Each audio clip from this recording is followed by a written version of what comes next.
डर एक एहसास में आपका स्वागत है। इस चैनल पर आपको सुनने को मिलती हैं डरावनी और सच्ची भूतिया कहानियाँ। अगर आपको ऐसी ही वीडियोस देखना पसंद है तो हमारे इस चैनल को सब्सक्राइब करना ना भूलें। तो अब बढ़ते हैं आज की कहानी की ओर।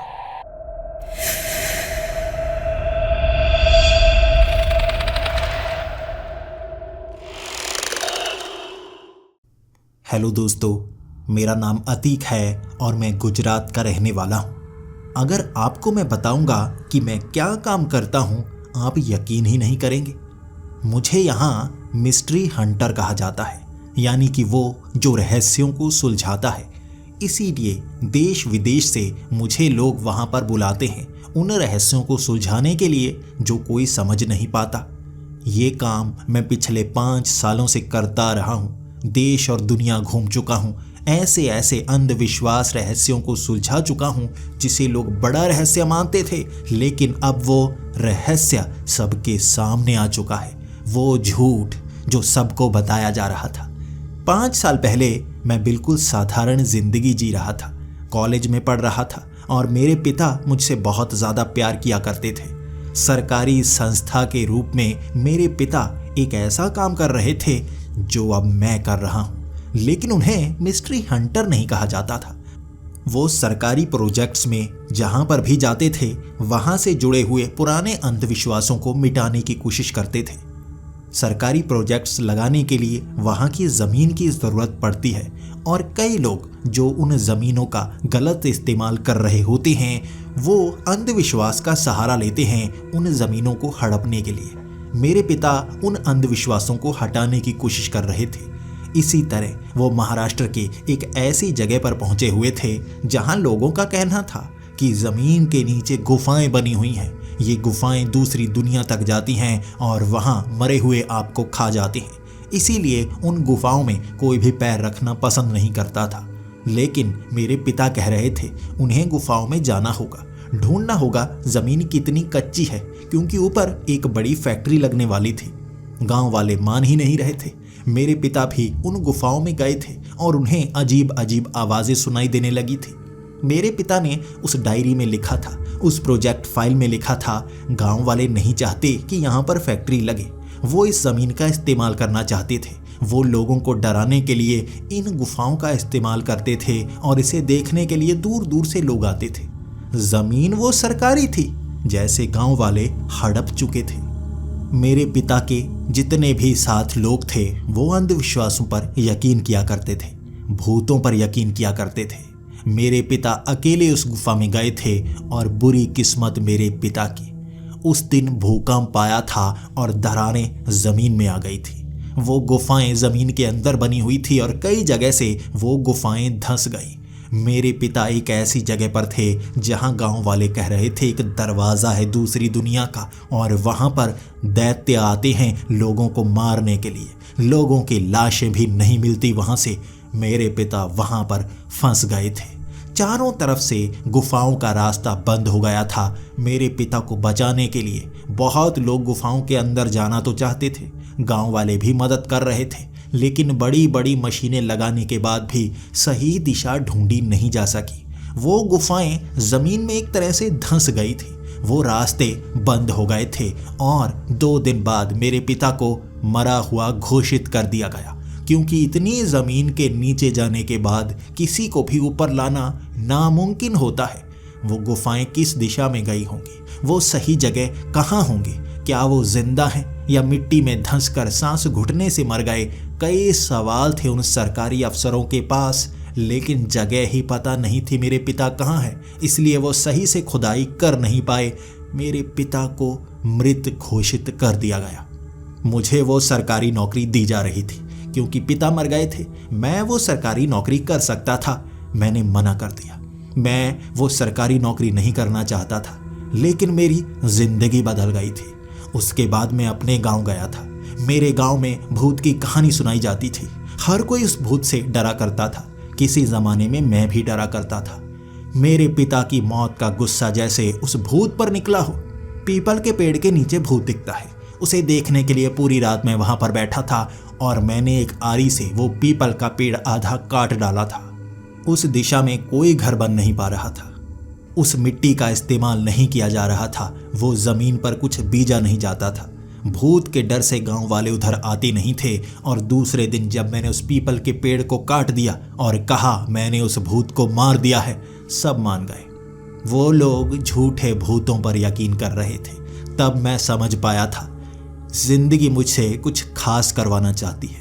मेरे अंदर से वो दूसरी दुनिया का, भूतों का डर खत्म हो गया था। मैं जानता था ये सब अंधविश्वास होता है। इसीलिए मैं मिस्ट्री हंटर बना, ऐसे रहस्यों को सुलझाने वाला जिससे लोग डरते हैं। लोगों के अंदर डर होता है। वो काली शक्तियां आपको नुकसान पहुंचा सकती है, लेकिन गुस्सा, जब आपके अंदर ऐसा गुस्सा हो तो काली शक्तियां आपका क्या बिगाड़ेंगी? आप खुद ही जहर की तरह अपने अंदर घुले हुए होते हैं। कोई चीज़ आपको नुकसान नहीं पहुंचा पाती। उस गुस्से ने मुझे नई नई जगह पर ले जाना शुरू कर दिया। मुझे पैसे भी काफ़ी मिलते और मैं उन रहस्यों को सुलझाता जाता। ज़मीन के नीचे शैतान, पेड़ पर वो चुड़ैल, कहीं पर वो डायन, ऐसे अलग अलग शक्तियों की बातें मेरे सामने रखी जाती और मैं अकेला रात में वहाँ घूम घूम कर उन रहस्यों को सुलझाता जाता। लोगों को जितनी भी बार वो परेशान कर रहे थे, मैं उनका अंत कर देता। कई बार सच में मुझे ऐसी चीज़ों का सामना करना पड़ा जिसे मैं समझ नहीं पाया। एक बार मेरा सामना चुड़ैल से हुआ था। मुझे लग रहा था पेड़ों पर चढ़ने वाली वो कोई औरत होगी जो लोगों को डरा रही होगी। इससे पहले ऐसी शक्ति का सामना मैंने नहीं किया था, लेकिन तब मैंने देखा था उसका शरीर सड़ा हुआ था। मुझे उसके गले हुए उस काले शरीर के अंदर फड़फड़ाता हुआ दिल भी दिख रहा था। इतनी सूखी हुई थी वो, जैसे महीनों से इंसान ने कुछ खाया ना हो, शरीर सूख जाता है। वो इस तरह से सूखी हुई थी, लेकिन पेड़ों पर चढ़ पा रही थी। तब मैं जान गया था ये कोई अजीब सी शक्ति है। जब मैंने उसे पकड़ा था, वो मौत की भीख मांग रही थी। वो चुड़ैल थी।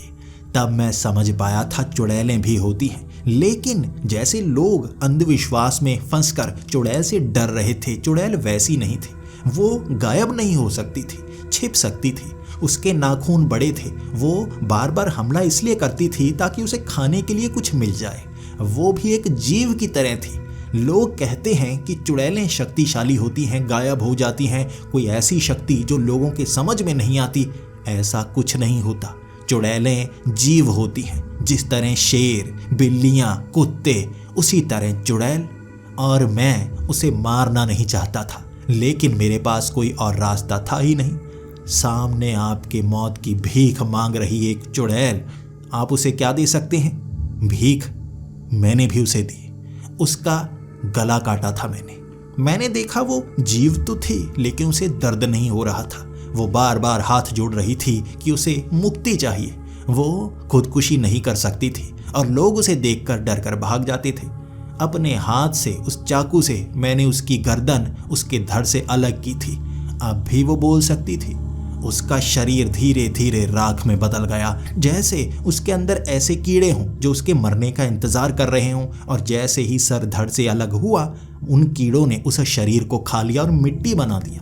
बिल्कुल साइंटिफिक तरीके से मैंने आपके सामने बयान किया है ताकि आप समझ पाएं चुड़ैलें ऐसे काम करती हैं।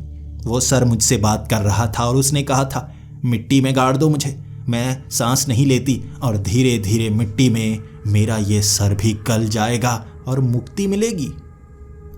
मैंने उसकी बात मान ली। वहाँ छोटा सा खड्डा खोदा, उसका सर उसमें दफना दिया और कुछ देर बाद उसके अंदर से पानी निकला और जैसे उसका सर भी गल गया और एक छोटा धमाका हुआ और धुआं ऊपर निकला। वो जगह खाली, कोई नामो निशान नहीं बचा था उसका। लेकिन मैंने उन गांव वालों को कहा था चुड़ैल का अंत हुआ। वो बहुत ज़्यादा खुश, मेरे लिए ढेर सारी चीज़ें लेकर आए थे और मैंने भी हर चीज़ ली उनसे, क्योंकि मैंने उनकी मदद की थी और मैं कोई और काम नहीं करता। मैं मिस्ट्री हंटर हूँ, रहस्यों को ढूंढता हूँ सुलझाने के लिए। 5 सालों से मैं यह काम करता रहा हूँ। अलग अलग चीज़ें देखी हैं मैंने भेड़िया मानव देखा है, मैंने डायनें देखी हैं। मैं इन चीज़ों पर पूरी तरह से यकीन कर रहा हूँ, लेकिन अंधविश्वास की तरह नहीं। ये कोई ऐसी शक्तियां नहीं होती जिसे आप समझ नहीं सकते। ये भी विज्ञान की तरह समझ में आने वाले जीव हैं, लेकिन वो अलग विज्ञान का इस्तेमाल करते हैं। यहाँ कोई काली शक्तियों वाली चीजें नहीं होती। आप हर चीज को समझ सकते हैं। 5 सालों से अपने पिता की मौत का बदला जैसे मैं इनसे लेता रहा हूँ, लोगों से लेता रहा हूँ। मेरा मानना है दुनिया से मैं अंधविश्वास को खत्म करके ही पिता की मौत का बदला लूंगा। तमिलनाडु में पहुंच गया था मैं, जहां कहा जा रहा था लोगों को अजीब सी चीजें नजर आती हैं। मैंने पूछा था क्या नजर आता है, मुझे बताया ही नहीं गया। ये गांव इतना पिछड़ा हुआ था कि वहां पहुंचने में इतनी मुश्किल हुई मैं बयां नहीं कर सकता। सबसे पहले तो ट्रेन लेकर मैं तमिलनाडु पहुंचा था, फिर एक बस लेकर एक बड़े शहर में पहुंचा और उस बड़े शहर से कोई भी बस उस गांव तक जाती नहीं थी। मिनी बस से उस गांव से लगभग 20 से 30 किलोमीटर दूर उतरा था और 20 से 30 किलोमीटर का सफ़र मैं बैलगाड़ियों से करके उस गांव तक पहुंचा था। तब जान पाया था क्यों इस गांव की खबर बाहर तक नहीं निकलती। ये एक पिछड़ा हुआ गांव था जहां पर लोगों का मानना था सिर्फ जंगल है, लेकिन गांव बसा रखा था इंसानों ने। छोटी सी जगह मिल जाए, खाने के लिए सामान मिल जाए और खतरा थोड़ा कम हो जाए, इंसान वहीं पर घर बना लेते हैं। इस जंगल में भी इसी तरह से घर बन गए थे। गांव वालों से मैं बात करने लगा था। मैं उनसे जानना चाहता था वो कौन सा रहस्य है जो दूर दूर तक लोगों को पता तो है, लेकिन उसके बारे में जानकारी देने से हर कोई डरता है। उन्होंने भी मुझे ये बात बतानी सही नहीं समझी। पूछता रहा था मैं हर किसी से, गांव में हर किसी के पास जाता, उस रहस्य के बारे में जानने की कोशिश करता और वो मना कर देते। कोई कारण था कि वो रहस्य बताना भी नहीं चाहते थे और डरते भी बहुत ज़्यादा थे। क्या कोई शाप तो नहीं? मैं सीधा मुखिया के पास पहुंच गया। अब मुखिया को बताना ही होगा क्योंकि मेरे पास सरकारी पेपर थे।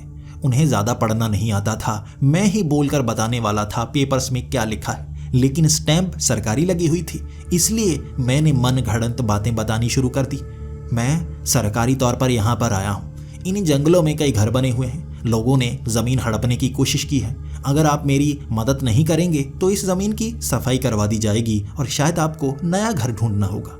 मुखिया घबरा गया था। उसे लगा शायद उसे बाहर निकालने के लिए यहाँ सेना तक आ जाए। वो डरते डरते मुझे हर रहस्य बताने को तैयार हो गया था। वादा लिया था उसने मुझसे कि मैं किसी और को नहीं बताऊंगा। मैंने भी हामी भर दी और कहा बताइए क्या होता है यहाँ पर जिसे बात करने से हर कोई डरता है। उसने मुझसे कहा इस इलाके का सबसे बड़ा रहस्य वो अमावस की रात को दिखने वाली ट्रेन की पटरी और उस पर चलने वाली ट्रेन। मेरी आंखें खुली की खुली रह गई।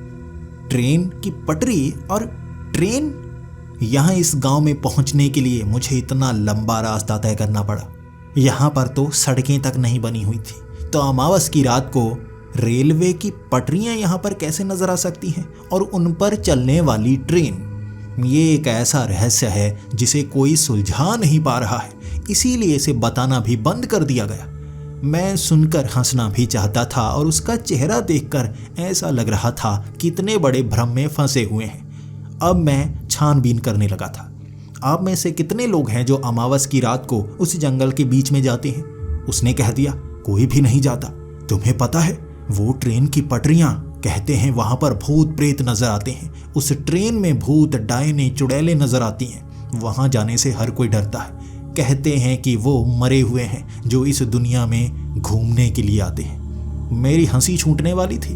मैं बता नहीं सकता किस तरह से मैंने अपने मुंह पर हाथ रखा हुआ था। अब मुझे लगा था इस रहस्य को सुलझाने का समय भी आ गया है। वहीं पर मैं वीडियो बनाने लगा था। उसका पूरा इंटरव्यू लिया। मैंने अपनी तरफ से बात भी की। बार बार मेरी हंसी निकल जाती और मैं उस हंसी को रोक देता। अब उस मुखिया को भी मुझ पर शक होने लगा था। उसे लगने लगा था मैं इन चीज़ों पर यकीन नहीं कर रहा और मजाक बनाने के लिए आया हुआ हूँ। अमावस की रात 7 दिन बाद थी। 7 दिन मैं यहाँ पर नहीं रह सकता था। मैं भी उस वीडियो में कहता रहा और मैं खुद सोच में पड़ गया था। यहाँ से बाहर निकलने में इतना समय लगेगा, अब करूँ तो मैं करूँ क्या? तभी मेरे दिमाग में एक आइडिया आया। एक और रहस्य था जिसके बारे में मैंने सुना था। एक साधु है, पास में ही रहता है। वो गांव भी यहाँ से लगभग 30 से 40 किलोमीटर होगा, लेकिन उसे शहर के पास है। वहाँ सड़कें जाती हैं। वहाँ जाकर आता हूँ। 7 दिन बाद जब अमावस की रात होगी तब यहाँ पर आ जाऊँगा।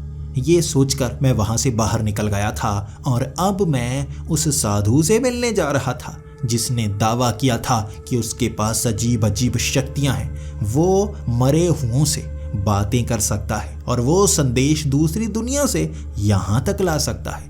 वो मरे हुए लोगों की दुनिया में जाकर आता है। आज उसका भांडाफोड़ करने का समय भी आ ही गया है। चलो उसी तरफ बढ़ते हैं। मैं उसी दिन शहर पहुंचा और वहां से कुछ किलोमीटर की दूरी पर ही वो साधु का आश्रम सा बना हुआ था। कई लोग उसके पास आते थे अपने मरे हुए लोगों से संदेश पाने के लिए, उनको आखिरी शब्द कहने के लिए। वो साधु भी लोगों की बातें वहां तक पहुंचाता था और बदले में खाने पीने की चीजें ले लेता था। मैं उसका भांडाफोड़ करने वाला था और वहां कैमरा ऑन करके ही मैं उसके आश्रम में पहुंच गया। मैं उसके आश्रम में उससे मिलना चाहता था, लेकिन लोगों की बहुत ज़्यादा भीड़ थी। मुझे बहुत घंटे तक इंतज़ार करना पड़ा और मैंने इंतज़ार किया भी। अब यहाँ करने के लिए और चीज़ें तो मेरे पास थी नहीं। इंतज़ार बड़ा ज़्यादा कर सकता था मैं। इंतज़ार किया और उससे मिला। मैंने बातों बातों में उससे पूछना शुरू कर दिया, आखिर आपके पास ये शक्तियाँ कहाँ से आईं? कब से आप इन शक्तियों का इस्तेमाल कर रहे हैं? उसने भी कहा कि हिमालय में साधना करने के बाद उसके पास ये शक्तियां आई हैं। और अब मैं उस साधु से असली सच्चाई जानना चाहता था। मैं बातों में फंसाकर उससे ये पता करना चाहता था आखिर उसने ये पाखंड कब से शुरू किया। मैंने उससे कहा, तुम मरे हुए लोगों से बात करना कब से शुरू कर चुके हो? उसने कहा, काफ़ी साल हो चुके हैं। साधना में जाना पड़ता है, खतरा बहुत ज़्यादा होता है। पहले मैं उस जगह जल्दी जाकर वापस आ जाया करता था, लेकिन जैसे जैसे अनुभव बढ़ता गया मैं अपनी आत्मा को उस जगह पहुंचाने लगा। शरीर मैं वहां ले जा नहीं सकता, सिर्फ आत्मा को ले जाता हूं। इसीलिए मुझे ध्यान लगाना पड़ता है। तुम अपना वो संदेश दो, मैं गहन साधना में जाकर वहां वो संदेश उस तक पहुंचा आऊँगा। लेकिन उसके लिए जिसके पास संदेश भेजना है उसकी तस्वीर, उससे जुड़ी हुई चीज़ें, मुझे उसका घर भी देखना पड़ता है ताकि सारी यादों को खुद में संजो पाऊं और उस धागे के जरिए उससे जुड़ पाऊं। मैं उसकी बातें समझ ही नहीं पा रहा था। वो बातों को घुमा घुमा कर बस चीज़ें ऐंठने के तरीके ढूंढ रहा था। मैं उससे कहने लगा, मैं आपको साधना में देखना चाहता हूँ। मैं जानना चाहता हूँ साधना में कैसा एहसास होता है। उसने हंसते हुए कहा था, क्या देखोगे? मैं तो बस ज़मीन पर बैठा हुआ नजर आऊँगा, अधमरा सा, जैसे मेरा दिमाग घूम गया हो। शरीर मेरा हिलेगा नहीं, शरीर ठंडा फिर जाएगा, दिल की धड़कन बहुत ज़्यादा कम हो जाएगी। मैंने फिर भी कहा, मैं देखना चाहता हूँ, मैं इस चीज़ पर यकीन करना चाहता हूँ। इतनी दूर से आया हूँ, मैं कोई संदेश वहाँ तक पहुँचाना नहीं चाहता, बस ये काम चाहता हूँ। अब उस साधु को मुझ पर शक हो रहा था, लेकिन सब लोगों के सामने मैंने मांगा था तो वो मना नहीं कर सकता था। उसने हामी भर दी। रात के 8 बजे जब सभी वहां से जा चुके थे, उस साधु ने अपनी साधना शुरू की। उसने कहा, मैं दूसरी दुनिया में जाता हूँ, इसीलिए रात को साधना करता हूँ।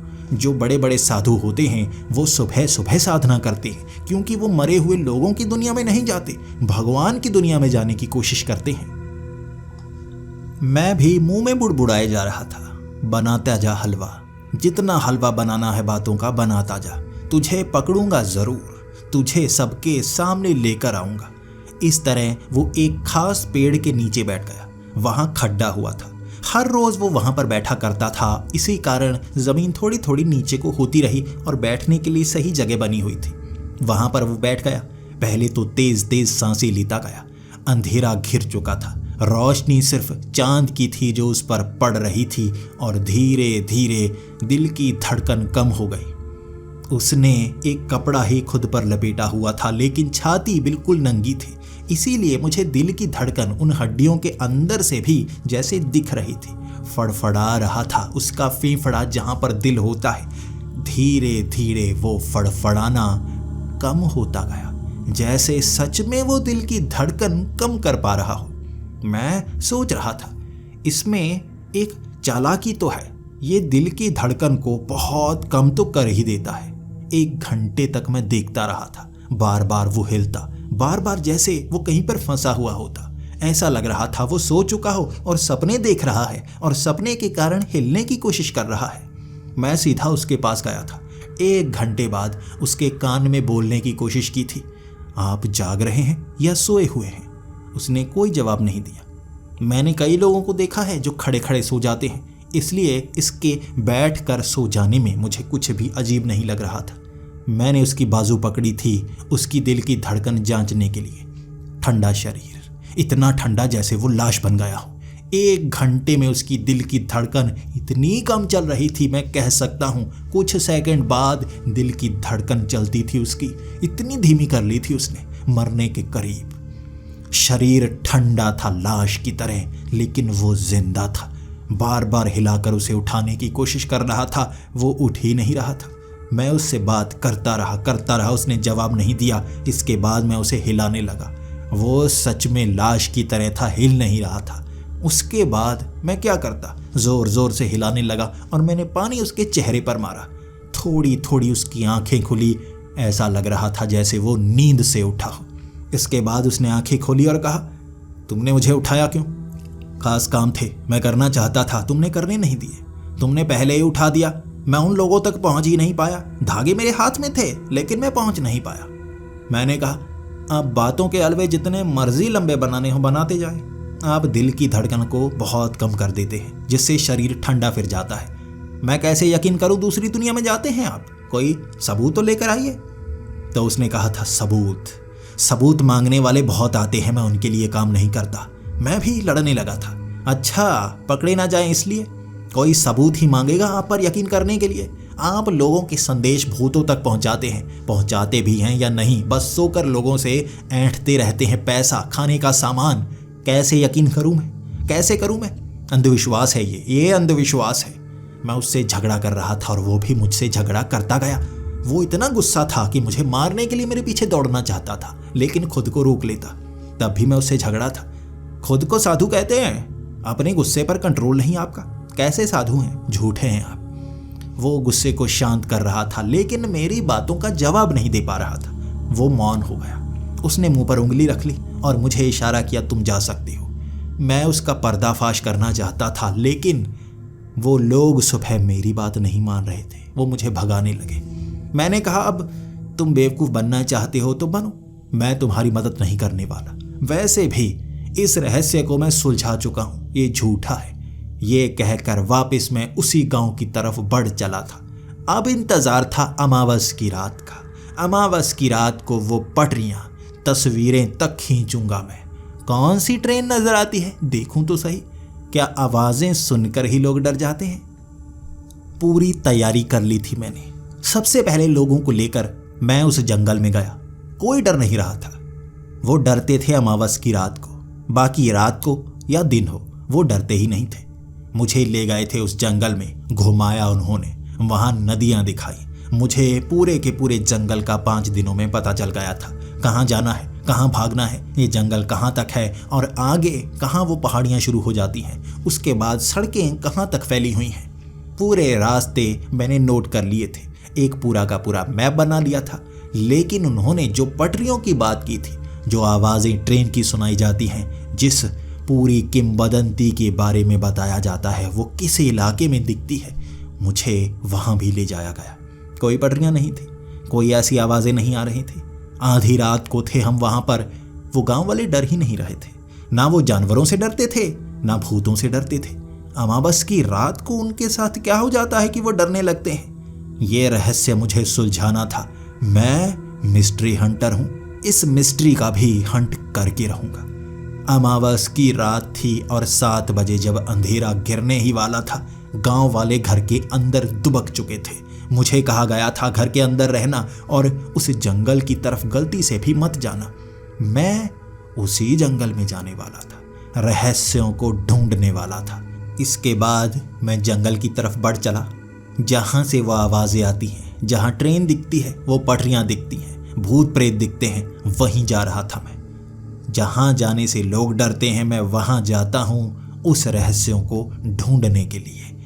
जंगल अंधेरे में सच में काफ़ी भयानक लगता है। टॉर्च थी मेरे पास, वो काफ़ी वाइट टॉर्च थी, चारों तरफ रोशनी कर देती थी। लेकिन रोशनी पड़ने पर उन पत्तों पर जमी हुई ओस भी कभी कभी ऐसा लगता जैसे किसी जानवर की आंखें हो। मैं घबरा जाता। भूतों से डर नहीं लगता, लेकिन जानवरों से तो डर लगता ही है ना। जानवर जो जंगल में होते हैं ऐसी ही रात का इंतजार करते हैं जब चांद भी ऊपर ना हो, तब वो शिकार के लिए सबसे ज्यादा बाहर आते हैं। भीड़ बनाकर अगर जानवरों ने मुझ पर हमला किया, इस चीज का डर था, लेकिन हाथ में बंदूक भी थी। जानवर बंदूक से डरते हैं और धमाके की आवाज से भी, वो रोशनी से भी डरते हैं। आग भी जलाना चाहता था, लेकिन अगर रुकना होता तो जलाता। मैं जंगल के अंधेरे कोने में पहुंचा था। वहां एक सीटी ने मेरे कान खड़े कर दिए। ये आवाज थी ट्रेन की सीटी जैसी। जब पुरानी भाप की वो ट्रेन चला करती थी, ऐसी सीटी की आवाज आती थी। वो लंबी आवाज, और मैं उस तरफ बढ़ चला। कौन है जो लोगों को बेवकूफ बना रहा है? ऐसी आवाजें कौन निकाल सकता है? कई सवाल थे। जंगल में सवाल का जवाब पाने के लिए ही तुम्हें आया था। उसके बाद जैसे जैसे आवाज के करीब जाता गया, वो हल्की सी आवाज नहीं थी जिसे कोई साधारण इंसान निकाल सके। सच में कोई ना कोई मशीन होगी जिससे ये आवाज निकल रही होगी। कई बार जमीन के अंदर से गैस निकलती है और छेद छोटा हो तो आवाज भी करती है, लेकिन अमावस की रात को ही, इसीलिए गांव वाले डरते होंगे। ये आवाज किसी को भी डरा सकती है। ऐसी वीरान जगह में ट्रेन तो आती ही नहीं, भूतों का ही तो काम होगा। ये सब सोचने को मजबूर हो जाते होंगे। मैं उस आवाज के बहुत करीब था और सामने जब मुझे पांव के पास रेल की पटरियां दिखी जो घास में थी, मेरी आंखें खुल गई थी। ऐसे इलाके में पटरियां, क्या ये पुराने जमाने की होंगी? अंग्रेजों ने यहां पर भी पटरियां बिछाई थी, आज तक लोगों को पता ही नहीं। मैं अब उन पटरियों का पीछा करने लगा था। कहां जाती हैं ये पटरियां? मैं जैसे जैसे उन घुमावों के बीच निकलता हुआ पटरी के बिल्कुल साथ चलता चलता आगे बढ़ रहा था, मुझे ट्रेन की वो आवाज साफ साफ सुनाई दे रही थी। बड़ा सा इंजन चल रहा था वो। लेकिन क्या सच में यहाँ ट्रेन हो सकती है? क्या यहाँ कोई स्मगलर तो नहीं जिन्होंने ट्रेन की पटरियां बिछा दी हो? लेकिन पटरियां बिछाने के लिए बहुत पैसे का इस्तेमाल करना पड़ता है। किसी भी स्मगलर के पास इतने ज्यादा पैसे नहीं हो सकते कि इतनी लंबी ट्रेन की पटरियां बिछा दे। अब मैं आगे तो बढ़ रहा था, लेकिन मैं पेड़ों का भी सहारा ले रहा था। मैं सीधा आगे नहीं पहुंचना चाहता था। मैं पेड़ों के पीछे से छिपता छिपता आगे बढ़ना चाहता था। जैसे ही एक पेड़ के पास पहुंचा, आगे मैदानी इलाका लग रहा था। वहां पर से ट्रेन की आवाजें भी आ रही थी और लोगों के चलने की आवाजें भी। तब मुझे लगा था सच में कुछ ना कुछ तो गड़बड़ है। जब मैंने उन झाड़ियों को हटाया तो उस पेड़ के आगे वो पटरियां जा रही थी। उन पटरियों पर एक चमकती हुई भाप वाली इंजन वाली ट्रेन खड़ी थी। आसपास लोग पुराने जमाने के कपड़े पहने घूम रहे थे। कुछ ने टोपियां पहन रखी थीं तो कुछ अजीब काले रंग के कपड़े पहने औरतें घूम रही थी। बहुत सारे लोग देखे मैंने और मैं पहचानता जा रहा था। डायनें जो इंसानी रूप में घूमती हैं, वो ऐसा ही रूप इख्तियार करके रखती हैं पुराने ज़माने का। चुड़ैलें जो ट्रेन के अंदर से बाहर झांक रही थीं, वहाँ जादूगर भी थे। ऐसे जादूगर जो मरने के बाद शाप में फंस जाते हैं, वो कहानियाँ सुन रखी थी मैंने। जैसे एक एक करके सब नजर आ रहे थे। भागते हुए वो ट्रेन पर चढ़ गए थे और इधर उधर झांकते गए। सब थे वहां पर। मैं उनसे डरता नहीं था, मैं पहचान रखता था। वो खतरनाक नहीं होते, लेकिन यहाँ सब इकट्ठे थे। एक साथ सबका सामना मैं कर पाऊंगा या नहीं, इस सवाल ने जैसे मेरे अंदर डर पैदा कर दिया था। लेकिन ट्रेन की सीटी बजे जा रही थी, वो उनके लिए थी। सब यहाँ छूट नहीं सकते थे, तो भागते भागते सब ट्रेन पर चढ़ गए। वो 3 बोगियाँ थी। 2 बोगियाँ पूरी तरह से भरी थी और पिछली बोगी कुछ खाली थी। मैं हैरान और सोचने लगा, ये ट्रेन कहाँ जाती होगी? ये ट्रेन क्या सच में भूत प्रेतों के साथ किसी और इलाके में जाती होगी? कहाँ होंगे सबसे ज़्यादा भूत प्रेत? उस गांव को ढूंढना होगा, आगे वाली पहाड़ियों में होंगे। मैं भी भागता हुआ उस ट्रेन के अंदर चढ़ गया और जो कपड़े मैंने पहन रखे थे सर पर चढ़ा लिए। मैंने अपना सर जैसे उस जैकेट के अंदर ही डाल दिया था। कटा हुआ सर लग रहा था मेरा। इस तरह मैं दिखता हुआ ट्रेन के अंदर चढ़ा। वो कुछ हैरान हुए थे, लेकिन मैं पीछे बैठ गया। उनका ध्यान बाहर देखने में ज़्यादा था, तो मैं भी बाहर देखता गया, जैसे भूत प्रेतों की टोली घूमने के लिए आई हो, और मैं उन्हीं के साथ चढ़ गया था और चलना शुरू हो गई ट्रेन आगे बढ़ने लगी थी और मुझे दिख रहा था वो जंगल के बीच से उन पटरियों पर चलती चलती ट्रेन जैसे अंधेरी गुफा में घुसी। वो पेड़ों की बनी हुई गुफा थी।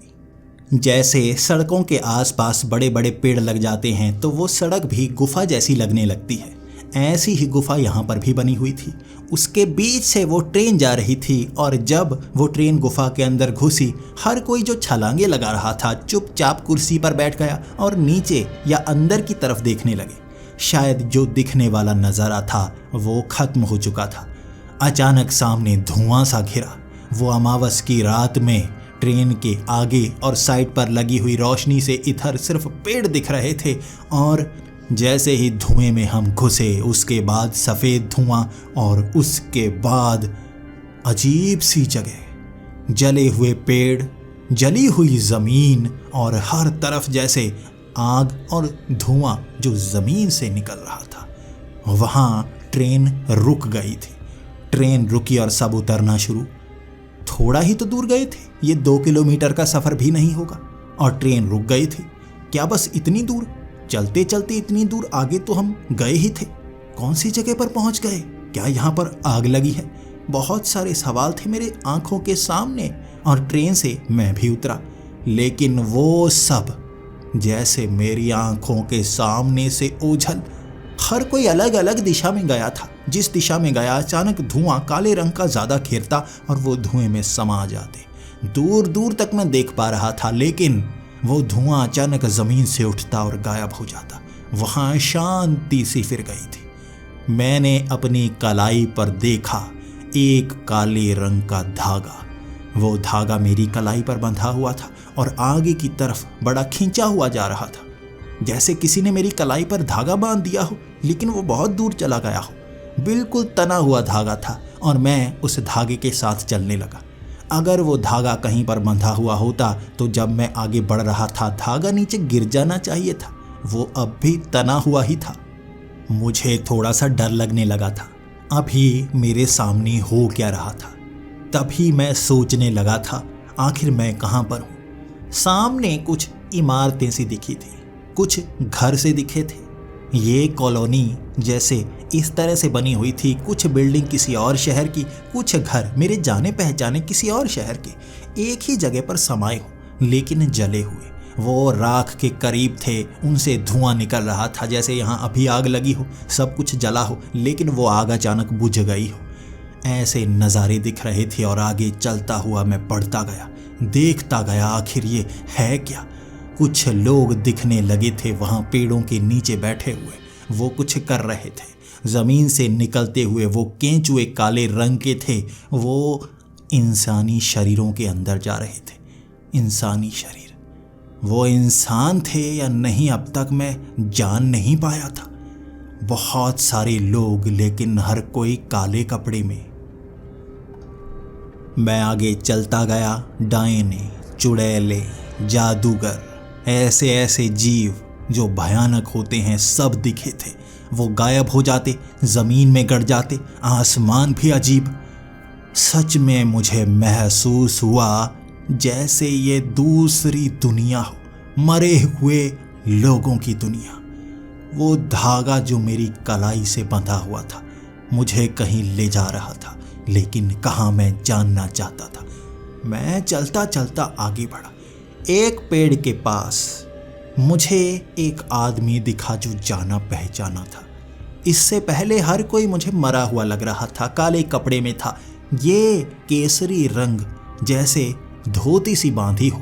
ये साधु था जिसने अपनी आंखें नीचे की तरफ की हुई थी। चेहरा मैं पहचान गया था, ये वो साधु था जो लोगों के संदेश मरे हुए लोगों तक पहुंचाता था। उसे देखते ही मैं मुस्कुराया। एक ऐसी जगह जब आप फंस जाएं तो जाना पहचाना चेहरा सामने आते ही खुशी की लहर दौड़ पड़ती है। ऐसी ही लहर मेरे अंदर भी दौड़ पड़ी थी। मैं भागता हुआ उसके पास गया। मैंने उसकी तरफ देखा तो वो पहले से उठने को तैयार था। मुझे देखता देखता वो उठा था और हंसने लगा था। उसके बाद उसने कहा था, मर गए ना, मर गए। मुझ पर शक कर रहे थे, अब मौत नसीब हो गई। लेकिन मैं तो तुम्हारे बारे में सोच भी नहीं रहा था, मैं तो तुम्हें भूल गया था। तुम मेरे सामने कैसे आ गए? मैं तो उस औरत से मिलने के लिए आया था। मैं घबरा सा गया और कहने लगा, नहीं नहीं नहीं, मैं मरा नहीं हूं, मैं जिंदा हूं। और आपके बारे में मैं भी सोच नहीं रहा था। आप क्या मरे हुए हैं? आप यहाँ कैसे आए? वो साधु मेरी तरफ देखने लगा और कलाई पर बंधा वो धागा देखकर कहने लगा, जिंदा, जिंदा, तुम जिंदा हो। जिंदा शरीर को यहाँ तक कैसे ले आए? मैं तो अपने ध्यान से इस मरी हुई दुनिया में पहुंचता हूं, तुम तो शरीर के साथ यहाँ पहुंच आए। मैंने भी उस साधु से बात करना शुरू कर दिया। हमारे दोनों के विचार बदले हुए थे, लेकिन हम दोनों जानते थे हम कहीं और हैं। मैं उससे कम जानता था तो उससे सवाल करता गया, ये कौन सी दुनिया है? मैं कहाँ पर आ गया हूँ? धागा क्या कर रहा है? तो उसने कहा, ये मरे हुए लोगों की दुनिया है। भरोसा नहीं कर रहे थे ना? अब तो तुम खुद यहाँ पर पहुँच गए हो। मुझे नहीं पता कैसे, लेकिन शरीर के साथ। अब तो यकीन करो, डायने, भूत, प्रेत, मरे हुए लोगों की आत्माएं इस दुनिया में होती हैं। मैं देखो अपनी आत्मा यहाँ तक पहुँचा चुका हूँ। सबूत चाहिए था, सबूत देखो, मेरी आत्मा तुम्हारे सामने खड़ी है। अब भी यकीन नहीं करोगे? मैं क्या करता, मुझे यकीन करना ही था। सच में ये दूसरी दुनिया थी और उसकी आत्मा मेरे सामने। वो सच में इस दुनिया में आता था संदेश लेकर और यहाँ से मरे हुए लोगों से बात करके वापस जाता था। मैं उससे सवाल कर रहा था। मैं उस ट्रेन में बैठा था, वही किंवदंतियों वाली ट्रेन जो जंगल में सबको नजर आती है। उसने भी कहा, अच्छा, मैंने भी सुना था, मैंने कभी इस्तेमाल नहीं किया। मेरे पास ध्यान से ही शक्ति आ गई थी, मैं आत्मा को यहाँ पहुँचा सकता था। सशरीर जाने की इच्छा नहीं थी मेरी। तुमने उस ट्रेन का सहारा लिया और तुम यहाँ तक आ गए सशरीर। क्या करने आए हो? और ये धागा किस तरफ जा रहा है? मैंने कहा, मुझे नहीं पता ये धागा किस तरफ जा रहा है। उसने अपनी कलाई पर बंधा हुआ एक धागा दिखाया। देखो ये धागा हमें हमारी इच्छा की तरफ ले जाता है। मैं एक औरत का संदेश लेकर आया हूँ। उसकी बहन यहाँ मर चुकी है, मैं उसे ढूंढ रहा हूँ। हमारे दिमाग में जो होता है, जो इच्छा होती है, जिसके बारे में हम सबसे ज़्यादा सोच रहे होते हैं, ये धागा उस तरफ हमें ले जाता है, हमारी इच्छा के करीब। वो आत्मा यहाँ भटक रही होगी, लेकिन ये धागा सही जगह पहुँचा देगा। मैं उस औरत के पास पहुँच जाऊँगा। तुम्हारा धागा किस तरफ जा रहा है? मैं हैरान था। मुझे नहीं पता मैं किसके बारे में सोच रहा हो सकता हूँ। सबसे ज़्यादा तो मैं अपने पिता के बारे में सोचता हूँ। तो साधु ने कहा था, पिता की मौत हो चुकी है तुम्हारी? मैंने कहा, हाँ। तो उस साधु ने हंसकर कहा, मिलने का मौका है, मिल लो। धागा तुम्हारी इच्छा की तरफ ले जा रहा है। अपने पिता की आत्मा से बात करना चाहते हो तो कर सकते हो, सशरीर मिल सकते हो। धागे का पीछा करो, ये धागा कहाँ जा रहा है पीछा करो, वहाँ तक तुम जा सकते हो। मैं उस धागे का पीछा करने लगा और वो धागा जो साधु का था वो कहीं और जा रहा था। साधु ने अलविदा कहा और कहा, दिशा याद रखना, वापिस आना है। मैं तो कहीं से भी गायब होकर शरीर में पहुंच सकता हूं। तुम्हें उस ट्रेन में चढ़ना होगा, वापिस इंसानी दुनिया में आना होगा, वरना हमेशा यहाँ रह जाओगे। घबरा गया था मैं, लेकिन पिता की आत्मा, क्या मैं पिता की आत्मा से बात कर सकता हूँ? मैं नहीं जानता था, लेकिन जवाब जानने का समय था। मैं उस धागे का पीछा करने लगा। धागा मुझे जानी पहचानी जगह पर ले जा रहा था, मेरा घर। वो धागा मेरे घर की तरफ जा रहा था। दरवाज़ा खोला मैंने, जला हुआ लकड़ी का वो दरवाज़ा टूटा नहीं, घर के अंदर जाता हुआ वो धागा ज़मीन के अंदर जा रहा था। ज़मीन के अंदर अब मैं क्या करूं? ज़मीन के अंदर मेरे पिता की आत्मा होगी। ढूंढता रहा था उस घर में, लेकिन धागा तो ज़मीन के अंदर जा रहा था। तब मैं सोचता रह गया और उसके बाद मैंने दिशा बदली और वापस समय के साथ मुझे अपनी दुनिया में जाना होगा। मैं भटक नहीं सकता। काफ़ी समय भटका था, पिता को ढूंढता रहा था, धागा कहीं और नहीं ले जा रहा था, ज़मीन में गड़ रहा था। मैं ज़मीन में नहीं जा सकता था। कैसे जाता? ये दूसरी दुनिया है, इसकी भी ज़मीन में, कहीं मैं फंस ना जाऊं। ये सोचकर मैं वापस निकल आया था। मुझे उसी पेड़ के पास वो साधु मिला जो मेरा ही इंतजार कर रहा था।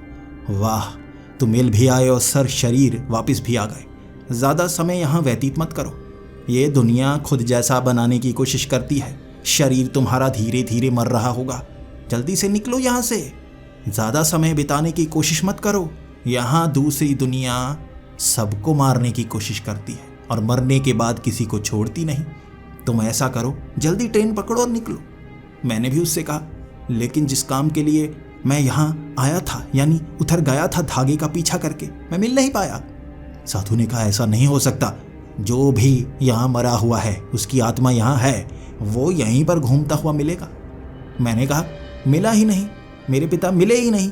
जमीन के नीचे धागा जा रहा था। तब वो साधु हैरान होकर, पाताल लोक?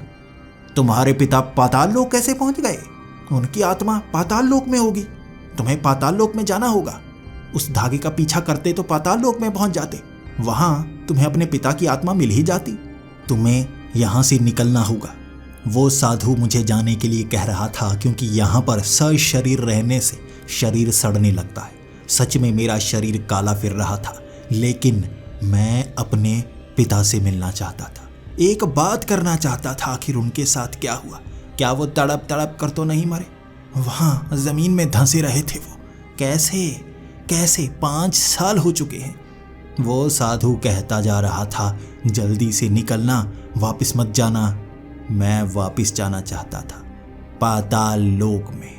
अपने पिता की आत्मा से मिलने के लिए मुझे मरना भी मंजूर है।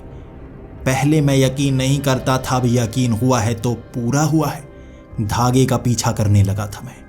वहां घर पहुंचा था मैं। उसके बाद छोटे से छेद में उंगली डालकर देखना चाहता था, पाताल लोक में जाऊंगा कैसे? क्या धागा मुझे ले जाएगा? मैंने अपनी सबसे छोटी उंगली उस छेद में डाली थी। उस छेद में उंगली डालते ही मैं बड़ी तेजी से खींचा, जैसे कोई रबर खींचती है, और उस छेद के सहारे मैं जमीन के नीचे, ये पाताल द्वार था जिसके सहारे मैं पाताल में, वहां ये जमीन के बीच का इलाका था। जमीन पर भी पेड़ लगे हुए थे और आसमान नहीं था वहां पर, ऊपर भी जमीन थी, जैसे खोखली धरती के बीच में हुए। रोशनी का स्रोत चारों तरफ था। रोशनी पेड़ों से निकल रही थी, इसीलिए दूर दूर तक देखा जा सकता था। यहाँ हरे रंग के पेड़ थे, जले हुए पेड़ नहीं। वो धागा मुझे उन झाड़ियों के बीच से कहीं ले जा रहा था। मैं वहां जाता रहा, मैं पीछा करता रहा उस धागे का। पिता की आत्मा से आखिरी संदेश लेने का समय है। माँ के लिए एक तोहफा लेकर जाना चाहता हूँ। मेरे पिता की आखिरी ख्वाहिश, वो कुछ ना कुछ तो कहना चाहते होंगे ना। मैं धागे का पीछा करता रहा था। पीछा करते करते अजीब चीज, एक झोंपड़ा, लकड़ी का बना हुआ एक झोंपड़ा दिखा था मुझे। उसके अंदर से धुआं निकल रहा था और आसपास और भी कई ऐसे ही झोंपड़े। जरूर आत्माएं यहाँ पर रहती होंगी, क्या इंसानों की तरह? आसपास के पेड़ जिस पर फल लगे हुए थे, वहां फसल बीजी हुई थी। और मैं जैसे ही उस झोंपड़े का दरवाजा खोल चुका था, धागा मेरे पिता की कलाई पर बंधा हुआ था। उन्हें देखकर बहुत ज्यादा खुश मैं गले से लगाना चाहता था, लेकिन वो तो एक आत्मा थी ना। मुझे देखते ही मेरे पिता भी हैरान, लेकिन बाद में वो रोने लगे। तुम यहाँ कैसे आ गए? क्या तुम मर चुके हो? मैंने कहा, नहीं, सशरीर पहुंचा हूं यहाँ पर, एक ऐसे रास्ते से जिस पर कोई यकीन तक नहीं करता। मेरे पिता बहुत खुश और मुझे गले से लगा चुके थे। हैरान था मैं। उनका शरीर महसूस हुआ। वो आत्मा नहीं थे, वो शरीर के साथ थे। मैंने सवाल किया, ये कैसे? उन्होंने जवाब दिया, वो उस दिन उस सुरंग में थे। वहां उन गुफाओं के अंदर उन्हें पता लग गया था कि वो भटक चुके हैं, लेकिन वो उस जगह जाना चाहते थे जहां लोगों को भूत प्रेतों की आवाजें सुनाई देती हैं। तब वो वहीं पर थे और सामने काले रंग का एक दरवाज़ा, वहां तरल पानी दरवाजे पर जैसे लहरा रहा था। ये देख वो अचंभित हो गए थे। ये कोई झूठ नहीं, ये सच था। यहाँ दूसरी दुनिया का दरवाज़ा था। मेरे पिता ने तब उस दरवाजे में जाने की हिम्मत नहीं की, लेकिन बाहर निकलने से पहले वो भूकंप उस जगह को जैसे दफन कर रहा था। उनके पास जिंदा रहने के लिए एक ही रास्ता था, या तो वहीं पर वो मर जाते या जिंदा रहने के लिए उस दरवाजे के पार जाते। वो दरवाज़ा सिर्फ दूसरी दुनिया का ही नहीं था, वो दूसरी दुनिया के पार पाताल तक पहुंचाने का रास्ता था। वो दूसरी दुनिया में कुछ घंटे रहे थे, जब शरीर सड़ने लगा वो पाताल के रास्ते पाताल पहुंच गए। पाताल में कई जीव रहा करते हैं, वो जिंदा हैं, मरे हुए नहीं। वो प्राचीन कहानियां पाताल की वो सच है। यहाँ राक्षस रहते हैं, लेकिन सभ्य तरीके से। तब मेरे पिता ने अपने कई साथियों से मिलवाया था, भद्दे से चेहरे वाले, बड़े बड़े सींग वाले। वो भैंसे जैसे लग रहे थे, लेकिन बातें इंसानों की तरह। वहाँ जानवर भी थे ऐसे जो भूतों जैसे लगते, लेकिन शरीर के साथ। बड़े बड़े आकार के जीव भी देखे थे, और मेरे पिता ने कहा था, यही अब मेरी दुनिया है, मैं शायद यहाँ से निकल नहीं पाऊंगा। यहाँ कहा जाता है आप धागे के रास्ते ही बाहर आ सकते हैं, वो धागा जो किसी से जुड़ा हो, वरना आप वो रास्ता ढूंढ नहीं सकते। मैंने कहा, ये धागा जो आपकी कलाई और मेरी कलाई में बंधा है? मेरे पिता ने कहा था, धागा? कौन सा धागा? मुझे कोई धागा नजर नहीं आ रहा। तब एक राक्षस ने कहा था, जिसे धागा नजर आता है उसने चुनाव किया होता है। तुम अपने पिता को ले जा सकते हो यहाँ से बाहर। कोई भी इस दुनिया से और पाताल से बाहर नहीं निकल सकता। वो दरवाज़ा ज़मीन धंसने के कारण बंद हो गया, इसीलिए मेरे पिता बाहर निकल नहीं पाए। जिस दरवाजे से आप आए हैं उसी दरवाजे से बाहर जा सकते हैं, जब तक कोई और अपना दरवाज़ा बनाकर आपको लेकर नहीं जाता। मैंने एक दरवाजे का इस्तेमाल किया था, वो ट्रेन वाला रास्ता, और मुझे अपने पिता को उसी रास्ते से बाहर ले जाना था। पिता के साथ चल पड़ा था मैं। वापस उसी छेद में अपनी उंगली डाल मैं दूसरी दुनिया में था। वो भयानक भूत प्रेत की दुनिया जो बहुत डरावनी लगती है, लेकिन वो भी बंधक हैं वहाँ पर। बंधक समय के बाद उन्हें मुक्ति मिलती है, और आत्मा को छुटकारा, आत्मा को शरीर मिलता है और भूतों को नर्क। इसी तरह ये सजाएं यहाँ चलाई जाती हैं। मैं अपने पिता को लेकर उसी रास्ते से उस साधु वाले पेड़ के पास से ट्रेन में बिठा चुका था। मैं पीछे वाले डिब्बे में अपने पिता के साथ बैठा था और इंतज़ार कर रहा था कब ये ट्रेन वापस चलेगी उस जंगल की तरफ। लेकिन बहुत समय वहाँ बैठने के बाद मेरा शरीर भी काला फिरने लगा था। कोई उस ट्रेन में नहीं बैठा, उसे चलाने वाला भी कोई नहीं था। ना मुझे ट्रेन चलानी आती थी, ना मेरे पिता को। अब हम क्या करते? तो मेरे पिता ने कहा था, तुम्हें आगे बढ़ना होगा, रास्ता तुम्हारे साथ ही खुलेगा। ट्रेन की पटरियां तो हैं, हमें रास्ता तो पता है, जल्दी से चलते हैं। उन पटरियों के सहारे ही अमावस्या की रात खत्म होने से पहले हमें रास्ते का चुनाव करना था। बहुत समय यहाँ बिता चुका था मैं उन पटरियों से आगे बढ़ता गया और अपने पिता का हाथ थामे हम उस धुएं में जैसे खोते जा रहे थे, लेकिन वो पटरियां हमें रास्ता दिखाए हुए थी। उस सफ़ेद धुएं को फाड़ हम काले धुएं में पहुंचे। काले धुएं को फाड़ हम उन पेड़ों की जैसे गुफा में। पेड़ों के बीच से आगे भागे थे। 2 किलोमीटर भागते भागते पेड़ों की गुफा खत्म और हम उस जंगल में। वहाँ जैसे सूर्योदय होने ही वाला था, लेकिन अभी अंधेरा था। आसमान में एक कोने से रोशनी निकल रही थी। वो पटरियों से भागते भागते हम जंगल में, और आंखों के सामने धुआं होती वो पटरियां। वो अमावस्या की रात खत्म हो रही थी। वो रोशनी इस अंधेरे को खा रही थी, और अगली अमावस्या बहुत देर बाद आती। शायद हमारे शरीर वहाँ जिंदा ना रह पाते। हम वापस अपनी दुनिया में थे, और इस किंवदंती की सच्चाई लेकर मैं गांव पहुंचा था, और गांव वाले हैरान। हमारे शरीर पर वो घाव थे, हमारे शरीर पर वो निशान, वो काले पड़े थोड़े थोड़े शरीर ये बयां कर रहे थे, हम ऐसी शक्ति से उलझ कर आए हैं जिसका मुकाबला करने से हर कोई डरता था। लेकिन बचा लाया था अपने पिता को मैं उस दुनिया से, पाताल से। अपने पिता को घर लाकर मैंने हर किसी को हैरान कर दिया था। सब हैरान परेशान, जैसे मुर्दा जिंदा हो गया हो। टेस्ट किए गए थे उस शरीर को स्वस्थ घोषित किया गया था। फिंगरप्रिंट लिए गए थे। जैसे किसी को भरोसा ही ना हो मेरे पिता जिंदा हो गए, लेकिन भरोसा दिलवा दिया बाद में सबको। मुझे मिस्ट्री हंटर कहते हैं और इतनी बड़ी मिस्ट्री मैंने जैसे सबके सामने ला दी थी, फिर भी यकीन करने वाला कोई नहीं। मैं उस ट्रेन की सच्चाई किसी को बता नहीं पाया, क्योंकि ये रहस्य शायद खुलना नहीं चाहिए।